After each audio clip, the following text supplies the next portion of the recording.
ಆತ್ಮೀಯ ಸಮಸ್ತ ವೀಕ್ಷಕ ಬಂಧುಗಳಲ್ಲಿ ನನ್ನದೊಂದು ಸಣ್ಣ ಮನವಿ. ಈ ವಿಡಿಯೋವನ್ನು ಸ್ಕಿಪ್ ಮಾಡದೆ ಸಂಪೂರ್ಣವಾಗಿ ವೀಕ್ಷಿಸಿ.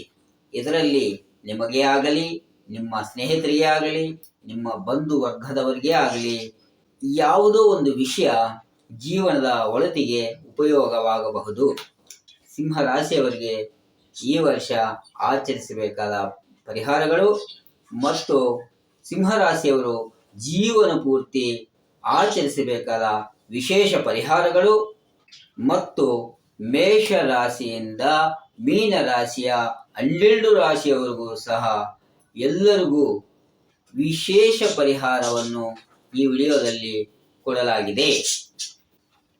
ಆದ್ದರಿಂದ ಈ ವಿಡಿಯೋವನ್ನು ಸಂಪೂರ್ಣವಾಗಿ ವೀಕ್ಷಿಸುತ್ತೀರಾ ಅಂತ ಬಯಸುತ್ತಾ ಇಂತಿ ನಿಮ್ಮ ಕಾಕರ್ಲ ಪ್ರಕಾಶ್. ಓಂ ಶ್ರೀ ಗುರುಭ್ಯೋ ನಮಃ. ಓಂ ಶ್ರೀ ಮಹಾಗಣಪತಿಯೇ ನಮಃ. ಓಂ ಶ್ರೀ ಮಾತ್ರೇ ನಮಃ. ಆದಿತ್ಯಾಯ ಚ ಸೋಮಾಯ ಮಂಗಳಾಯ ಬುಧಾಯ ಚ ಗುರು ಶುಕ್ರ ಶನಿಭ್ಯಶ್ಚ ರಾಹವೇ ಕೇತವೇ ನಮಃ. ಓಂ ಜಪ ಕುಸುಮ ಸಂಕಾಶಂ ಕಾಶ್ಯಪೇಯಂ ಮಹಾದ್ವಿತಿಂ ತಮೋರಿಂ ಸರ್ವಪಾಪಗ್ನಂ ಪ್ರಣತೋಸ್ಮಿ ದಿವಾಕರಂ. ಅಖಂಡ ವಿಶ್ವ ಕನ್ನಡಾಭಿಮಾನಿ ವೀಕ್ಷಕ ಬಂಧುಗಳೆಲ್ಲರಿಗೂ ಕಾಕರ್ಲ ಪ್ರಕಾಶ್ ಆದ ನಾನು ಅಂತರಾಳದಿಂದ ವಂದನೆಗಳನ್ನು ಸಮರ್ಪಿಸುತ್ತಾ, ಇಂದು ಕ್ರೋಧಿನಾಮ ಸಂವತ್ಸರ 2024-25ರಲ್ಲಿ ಸಿಂಹರಾಶಿಯವರ ಫಲಾಫಲಗಳನ್ನು ಲಘುವಾಗಿ ತಿಳಿಸುವುದಕ್ಕೆ ನಿಮ್ಮ ಮುಂದೆ ಬಂದಿದ್ದೀನಿ. ಬಚಕ್ರದಲ್ಲಿ 5ನೇ ರಾಶಿಯೇ ಸಿಂಹರಾಶಿ. ಈ ಸಿಂಹರಾಶಿಯ ಅಧಿಪತಿ ಸೂರ್ಯ ಭಗವಾನರು. ಮಖ ನಕ್ಷತ್ರ 4 ಪಾದಗಳು, ಉಬ್ಬ ನಕ್ಷತ್ರ 4 ಪಾದಗಳು, ಉತ್ತರ ನಕ್ಷತ್ರ 1ನೇ ಪಾದದಲ್ಲಿ ಜನಿಸಿದವರು ಸಿಂಹರಾಶಿಯವರಾಗಿರುತ್ತಾರೆ. ಅದೇ ಥರ ಮ, ಮಿ, ಮು, ಮೆ, ಮೋ, ಟ, ಟಿ, ಟು, ಟೆ ಅಕ್ಷರಗಳು ನಿಮ್ಮ ಹೆಸರಿನಲ್ಲಿ ಮೊದಲನೇ ಅಕ್ಷರವಾಗಿ ಬಂದವರು ಸಿಂಹರಾಶಿಯವರಿಗೆ ಸೇರುತ್ತಾರೆ. ಉದಾಹರಣೆಗೆ ಮಂಜುಳಾ, ಮಂಜು, ಮಂಜುಶ್ರೀ, ಮಂದಾಕಿನಿ, ಮಧುಮಿತ, ಮಮತಾ, ಮಧುಶ್ರೀ, ಮಯೂರಿ, ಮಹಾಲಕ್ಷ್ಮಿ, ಮಾಧವಿ, ಮಾಲಾಶ್ರೀ, ಮೀರಾ, ಮಾಲಾ, ಮೀನಾಕ್ಷಿ, ಮೀನಾ, ಮೇಘನ, ಮಾಧುರಿ, ಮಾನ್ಯ, ಮಧುಮಿತ, ಮೋನಿಕಾ ಇತ್ಯಾದಿ. ಅದೇ ಥರ ಮನು, ಮಂಜು, ಮಂಜುನಾಥ, ಮಧು, ಮಧುರೆಡ್ಡಿ, ಮುನಿರಾಜು, ಮುನಿಸ್ವಾಮಿ, ಮುನಿರತ್ನ, ಮೇಘನಾಥ್, ಮೋಹನ್, ಮೋಹಿತ್, ಮನೋಹರ್ ಇತ್ಯಾದಿ ಹೆಸರುಗಳುಳ್ಳವರು ಸಿಂಹರಾಶಿಯವರಾಗಿರುತ್ತಾರೆ. ಮುಖ್ಯವಾಗಿ ದೀರ್ಘಕಾಲ ವಾಸಸ್ಥಿತ ಗ್ರಹರಾದ ಗುರು ಭಗವಾನರು ಈ ವರ್ಷ ಮೊದಲು ಕೆಲವು ಕಾಲ ನವಮದಲ್ಲಿದ್ದು, ಆಮೇಲೆ ವರ್ಷದ ಪೂರ್ತಿ ದಶಮ ಸ್ಥಾನವಾದ ವೃಷಭ ರಾಶಿಯಲ್ಲಿ ಸ್ಥಿತನಾಗಿರುತ್ತಾರೆ. ಶನಿ ಭಗವಾನರು ವರ್ಷದ ಪೂರ್ತಿ ಸಪ್ತಮದಲ್ಲಿ ಸ್ಥಿತರಾಗಿರುತ್ತಾರೆ. ರಾಹು ಅಷ್ಟಮದಲ್ಲಿ, ಕೇತು ದ್ವಿತೀಯ ಸ್ಥಾನದಲ್ಲಿ ಸ್ಥಿತರಾಗಿರುತ್ತಾರೆ. ಉಳಿದ ಪಂಚಗ್ರಹರು ದೀರ್ಘಕಾಲ ಒಂದೇ ರಾಶಿಯಲ್ಲಿ ಸ್ಥಿತರಾಗಿರುವುದಿಲ್ಲ, ಶೀಘ್ರ ಸ್ಥಾನ ಚಲನೆ ಮಾಡುತ್ತಿರುತ್ತಾರೆ. ಗುರು ಭಗವಾನರಿಂದ ವರ್ಷದ ಮೊದಲು ಸ್ಥಿರಾಸ್ತಿಗೆ ಸಂಬಂಧ ಸಮಸ್ಯೆಗಳು ಪರಿಷ್ಕೃತವಾಗುತ್ತದೆ. ನಿಮ್ಮ ಜಾತಕದಲ್ಲಿ ಸೂರ್ಯಗ್ರಹರು ಬಲವಾಗಿದ್ದರೆ ಸರ್ಕಾರಿ ಕೆಲಸ ಪ್ರಯತ್ನಗಳು ಫಲಿಸುತ್ತವೆ. ಸ್ಥಿರ ಚರ ಆಸ್ತಿಗಳ ಮಾರಾಟ ಲಾಭಗಳನ್ನು ಸೂಚಿಸುತ್ತದೆ. ಕುಟುಂಬದಲ್ಲಿ ಸಂತೋಷ. ನಿಮ್ಮ ಜಾತಕದಲ್ಲಿ ಉತ್ತೇಜನ ಮತ್ತು ಅಮೂಲ್ಯವಾದ ಘಟನೆಗಳು ನಡೆಯಬಹುದಾಗಿದೆ. ರಾಜಕೀಯದಲ್ಲಿ ಕೃಷಿಗೆ ತಕ್ಕ ಫಲ ಸಿಗುತ್ತದೆ. ಅವಕಾಶವನ್ನು ಸದ್ವಿನಿಯೋಗ ಮಾಡುವ ಸಮಯದಲ್ಲಿ ಸಮಯಕ್ಕೆ ದುಡ್ಡು ಸಿಗುವುದು ಸ್ವಲ್ಪ ಕಷ್ಟವೇ. ಆದರೂ ಬಂದ ಅವಕಾಶವನ್ನು ಸದ್ವಿನಿಯೋಗ ಮಾಡಿಕೊಳ್ತೀರ. ಆಕಸ್ಮಿಕ ಧನಲಾಭ, ಬಂಧು ಮಿತ್ರರ ಜೊತೆ ಔತಣಕೂಟದಲ್ಲಿ ಭಾಗವಹಿಸುವುದು, ದೇವಸ್ಥಾನಗಳ ದರ್ಶನ, ಶ್ರದ್ಧಾಭಕ್ತಿ ಅಧಿಕವಾಗುವುದು, ವಿದೇಶಿಯಾನ ಪ್ರಯತ್ನ ಫಲಿಸುವುದು, ಆಕಸ್ಮಿಕ ಧನಲಾಭದಿಂದ ಸಾಲ ಬಾಧೆಗಳು ಕಡಿಮೆಯಾಗುವುದು, ಸಮಾಜದಲ್ಲಿ ಒಳ್ಳೆಯ ಹೆಸರು ಬರುವುದು ಇತ್ಯಾದಿ ಶುಭ ಫಲಗಳು ಸಿಗುತ್ತವೆ. ಆದರೆ ಅಶುಭ ಫಲಗಳು ಸಹ ಈ ವರ್ಷ ಇವರೆಗೆ ಅನುಭವಕ್ಕೆ ಬರುತ್ತವೆ. ವೃಥಾ ಪ್ರಯಾಣ ಮಾಡುವುದು, ಬಂಧು ಮಿತ್ರರ ಕಲಹಗಳು ಬರುವ ಅವಕಾಶಗಳು ಬರುವುದು. ಆದ್ದರಿಂದ ಕಲಹಕ್ಕೆ ಅವಕಾಶಗಳೇ ಕೊಡದೆ ಜಾಗ್ರತೆ ವಹಿಸುವುದು ಒಳ್ಳೆಯದು. ವೃತ್ತಿ ಉದ್ಯೋಗದಲ್ಲಿ ತಾಳ್ಮೆ ಇರಬೇಕಾಗುತ್ತದೆ. ಆಕಸ್ಮಿಕ ಧನಲಾಭದ ಬಗ್ಗೆ ಜಾಗ್ರತೆ ವಹಿಸಬೇಕಾಗುತ್ತದೆ. ಬರುವ ದುಡ್ಡಿಗೆ ಅಡೆತಡೆಗಳು ಬರುವುದು, ಅವಮಾನಕರ ಘಟನೆಗಳು ಮತ್ತು ನೇತ್ರಬಾಧೆ, ಅನಾರೋಗ್ಯ ಬಾಧೆ, ನಿರುತ್ಸಾಹ, ಚೋರ ಭಯ, ಹೃದಯ ಬಾಧೆ ಇತ್ಯಾದಿ ನೋವುಗಳು, ದೇಹ ಬಾಧೆಗಳಿರುವುದು ಕಂಡುಬರುತ್ತದೆ. ನಂಬಿದವರೇ ಅನ್ಯಾಯ ಮಾಡಬಹುದು. ಟಿವಿ, ಸಿನಿಮಾ ರಂಗದಲ್ಲಿರುವ ಕಲಾಕಾರರಿಗೆ ಈ ವರ್ಷ ಅನುಕೂಲಗಳು ಕಡಿಮೆ ಇರುತ್ತದೆ ಅಂತ ಕಂಡು ಬರುತ್ತದೆ. ಆದ್ದರಿಂದ ಬರುವ ಅವಕಾಶಗಳು ಕಳೆದುಕೊಳ್ಳುವ ಸಂದರ್ಭಗಳು ಬರಬಹುದು. ಆರ್ಥಿಕ ತೊಂದರೆಗಳು ಬರುವುದು ಇತ್ಯಾದಿ ಫಲಗಳು ಸಹ ಅನುಭವಕ್ಕೆ ಬರುತ್ತದೆ ಅಂತ ಹೇಳಬಹುದು. ವ್ಯಾಪಾರಸ್ಥರಿಗೆ ಮಿಶ್ರ ಫಲಗಳು ಸಿಗುತ್ತವೆ. ಭಾಗಸ್ವಾಮ್ಯ ವ್ಯಾಪಾರ ಅನುಕೂಲವಾಗಿರುವುದಿಲ್ಲ. ವಿದ್ಯಾರ್ಥಿಗಳಿಗೆ ಅನುಕೂಲವಾಗಿರುತ್ತದೆ ಈ ವರ್ಷ. ಓದುವುದರ ಮೇಲೆ ಶ್ರದ್ಧೆ ವಹಿಸುವುದರಿಂದ ಒಳ್ಳೆಯ ಅಂಕಗಳನ್ನು ಪಡೆಯಬಹುದು.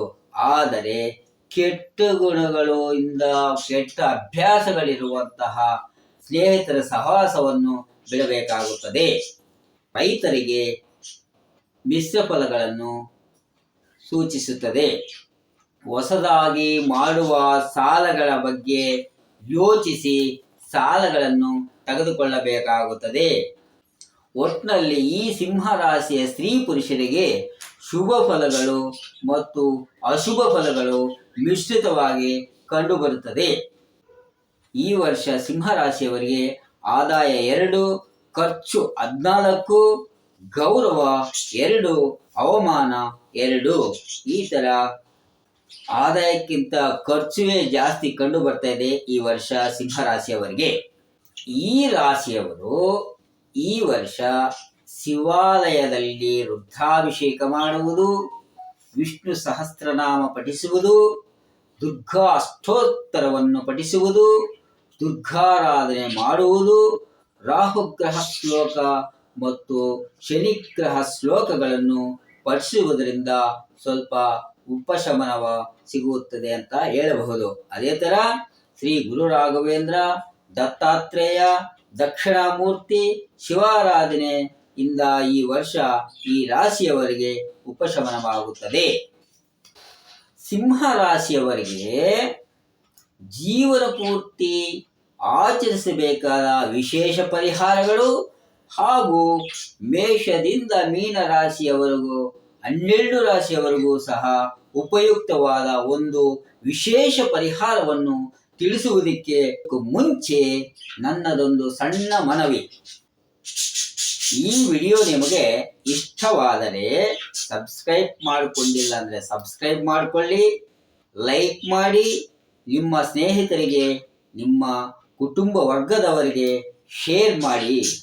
ಆದ್ದರಿಂದ ನೀವು ನನಗೆ ಪ್ರೋತ್ಸಾಹ ಕೊಡುವುದಲ್ಲದೆ ನಾನು ಸಂಕಲ್ಪಿಸಿದ ಸತ್ಸಂಗ ಸಮಾಜಾಭಿವೃದ್ಧಿಯಲ್ಲಿ ನೀವು ಸಹ ಭಾಗವಹಿಸಿ ಕಾರ್ಯಕರ್ತರಾಗಬಹುದು ಅಂತ ಹೇಳುತ್ತಾ ಸಿಂಹರಾಶಿಯವರು ಜೀವನ ಪೂರ್ತಿ ಜೀವನದ ಒಳಿತಿಗಾಗಿ ಜೀವನ ಪೂರ್ತಿ ಪಾಲಿಸಬೇಕಾದ ಕೆಲವು ಪರಿಹಾರಗಳನ್ನು ತಿಳಿಸುತ್ತೇನೆ. ಕೊಂಬುಗಳಿರುವ ನಾಟಿ ಹಸುಗಳಿಗೆ ಅವಕಾಶ ಇದ್ದಾಗೆಲ್ಲ ಆಹಾರವನ್ನು ಕೊಡಬೇಕು. ಸಾಧು ಸಂತರಿಗೆ ಭಕ್ತರಿಗೆ ಆಹಾರವನ್ನು ಕೊಡುವುದು. ನಿಮ್ಮ ಶಕ್ತಾನುಸಾರ ಚತುರಸ್ರಾಕಾರದ ಬೆಳ್ಳಿಯ ತಗಡಾಗಲಿ ತುಂಡಾಗಲಿ ಭೂಮಿಯಲ್ಲೇ ಹೂತಿಡಬೇಕು. ಆಮೇಲೆ ಮುಖ್ಯ ಏನಂದ್ರೆ ಆಲ್ಕಹಾಲು ಮತ್ತು ಮಾಂಸವನ್ನು ತ್ಯಜಿಸಬೇಕಾಗುತ್ತದೆ. ಮುಖ್ಯವಾಗಿ ಸಿಂಹರಾಶಿಯವರು ನೋಡಿ, ಯೋಚನೆ ಮಾಡಿ ನೀವು ನಿರ್ಧಾರ ತಗೊಳ್ಳಿ. ನಿಮ್ಮ ಜೀವನ ಬಾಳು ಬಂಗಾರವಾಗಬೇಕಾದ್ರೆ ಇದೊಂದು ಸಾಹಸ ಮಾಡಬೇಕಾಗುತ್ತದೆ. ಇತ್ಯಾದಿ ವಿಷಯಗಳನ್ನು ಜೀವನ ಪೂರ್ತಿ ಶ್ರದ್ಧಾಭಕ್ತಿಯಿಂದ ಆಚರಿಸುವುದರಿಂದ ಜೀವನದಲ್ಲಿ ಅಭಿವೃದ್ಧಿ ಇರುವುದರಲ್ಲಿ ಯಾವುದೇ ಸಂದೇಹವಿಲ್ಲ. ಇವುಗಳಲ್ಲದೆ ಇನ್ನೂ ಇತರ ಸುಮಾರು ಪರಿಹಾರಗಳು ಮುಂದೆ ಬರುವ ವಿಡಿಯೋಗಳಲ್ಲಿ ನೀವು ವೀಕ್ಷಿಸಬಹುದು ಅಂತ ಹೇಳುತ್ತಾ, ಹಾಗೆ ಈಗ ಹೇಳುವ ಪರಿಹಾರ ತಂತ್ರ ಎಲ್ಲ ರಾಶಿಯ ಸ್ತ್ರೀ ಪುರುಷರು ಆಚರಿಸಬಹುದು. ನಿಮಗೆ ಬರಬೇಕಾದ ದುಡ್ಡು ನಿಮ್ಮ ಕೈಗೆ ಬರದಂಗೆ ಸಿಗಾಕೊಂಡಿದ್ದರೆ ಏನ್ ಮಾಡ್ಬೇಕಂದ್ರೆ, ಅಮಾವಾಸ್ಯದ ನಂತರ ಮೊದಲನೇ ಶನಿವಾರದಿಂದ ಪ್ರತಿ ಶನಿವಾರ ಈ ವಿಶೇಷ ಪರಿಹಾರವನ್ನು ಮಾಡತಕ್ಕದ್ದು. ಶನಿವಾರ ಸಂಜೆ ಶುಚಿಭೂತರಾಗಿ ಒಂದು ಬಾರಿ ಹನುಮಾನ್ ಚಾಲೀಸವನ್ನು ಪಠಿಸಿ ಭಕ್ತಿಯಿಂದ ಆಂಜನೇಯ ಸ್ವಾಮಿ ದೇವಸ್ಥಾನದಲ್ಲಿ ಒಂದು ದೀಪದಲ್ಲಿ ಸಾಸಿವೆ ಎಣ್ಣೆ ಹಾಕಿ ಅದರಲ್ಲಿ ಸ್ವಲ್ಪ ಪಚ್ಚ ಕರ್ಪೂರ ತುಂಡನ್ನು ಹಾಕಿ ಬತ್ತಿಯನ್ನಿಟ್ಟು ದೀಪವನ್ನು ಬೆಳಗಿಸಿ ನಿಮ್ಮ ಮನಸ್ಸಲ್ಲಿ ಬಯಕೆ ಏನಿದೆಯೋ, ನನಗೆ ಬರಬೇಕಾದ ದುಡ್ಡು, ಅಲ್ಲಿ ಲಾಕ್ ಆಗಿರುವ ದುಡ್ಡು ನನಗೆ ಬರಬೇಕು ಸ್ವಾಮಿ ಅಂತ ಮನಸ್ಸಲ್ಲಿ ನೆನೆಸುತ್ತಾ ಶ್ರೀ ಆಂಜನೇಯ ಸ್ವಾಮಿಯವರನ್ನು ನೆನೆಸುತ್ತಾ ದೀಪವನ್ನು ಹಚ್ಚಬೇಕು. ದೀಪ ಹಚ್ಚಿದ ನಂತರ ಸ್ವಾಮಿಯನ್ನು ನಮಸ್ಕಾರ ಮಾಡುತ್ತಾ ನಿಶ್ಚಲ ಮನಸ್ಸಿನಿಂದ ಕೂತು 11 ಬಾರಿ ಹನುಮಾನ್ ಚಾಲೀಸವನ್ನು ಪಠಿಸಬೇಕು. ಇದೇ ತರ ಪ್ರತಿ ಶನಿವಾರ ಮಾಡಬೇಕು. ಶ್ರದ್ಧಾಭಕ್ತಿಯಿಂದ ನಂಬಿಕೆಯಿಂದ ಈ ಪರಿಹಾರವನ್ನು ಆಚರಿಸುವುದರಿಂದ ನಿಮಗೆ ಬರಬೇಕಾದ ದುಡ್ಡು ಶೀಘ್ರದಲ್ಲಿ ಬರುವುದರಲ್ಲಿ ಯಾವುದೇ ಸಂದೇಹವಿಲ್ಲ ಅಂತ ಹೇಳುತ್ತಾ ಇವತ್ತಿನ ಇಂದಿನ ಕಾರ್ಯಕ್ರಮವನ್ನು ಮುಕ್ತಾಯಗೊಳಿಸುತ್ತೇನೆ. ಸರ್ವೇ ಜನಾಃ ಸುಖಿನೋ ಭವಂತು, ಸಮಸ್ತ ಸನ್ಮಂಗಳಾನಿ ಭವಂತು. ಓಂ ಸಹನಾ ಭವತು, ಸಹನೌ ಭುನಕ್ತು, ಸಹ ವೀರ್ಯಂ ಕರವಾವಹೈ, ತೇಜಸ್ವಿನಾವಧೀತಮಸ್ತು ಮಾ ವಿದ್ವಿಷಾವಹೈ. ಓಂ ಶಾಂತಿ ಶಾಂತಿ ಶಾಂತಿ. ಹರಿ ಓಂ. ಶ್ರೀ ಗುರುಭ್ಯೋ ನಮಃ.